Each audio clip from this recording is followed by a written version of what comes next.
বর্ধমান বিস্ফোরণ কাণ্ডের তদন্তে বাংলাদেশ যোগ উঠে আসার পর বিভিন্ন জেলার একের পর এক জায়গা থেকে বাংলাদেশি অনুপ্রবেশকারী সন্দেহে একাধিক জনকে গ্রেফতার করা হয়েছে।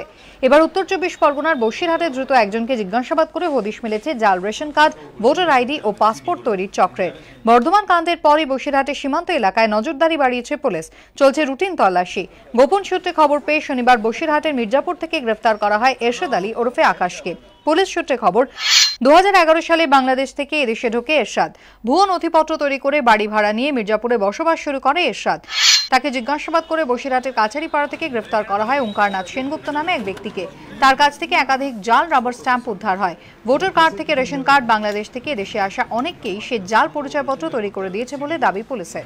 ধৃত ওঙ্কারনাথকে জেরা করে ছোট জিরাকপুর থেকে গ্রেফতার করা হয় আনন্দ বিশ্বাসকে। তার বাড়ি বাংলাদেশের সাতক্ষীরায় বলে জিজ্ঞাসাবাদের পর জানতে পেরেছে পুলিশ।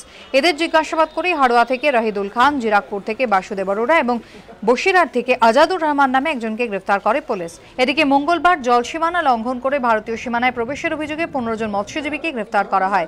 ধৃতদের কাছ থেকে দুটি মোবাইল ফোন, ওয়্যারলেস সেট ও মাছ ধরার জাল উদ্ধার করা হয়। ধৃতদের কাকদ্বীপ মহকুমা আদালতে তোলা হলে 10 দিনের পুলিশ হেফাজতের নির্দেশ দেন বিচারক। আব্দুল ওয়াহাব ও জয়দীপ হালদারের রিপোর্ট, এবিপি আনন্দ।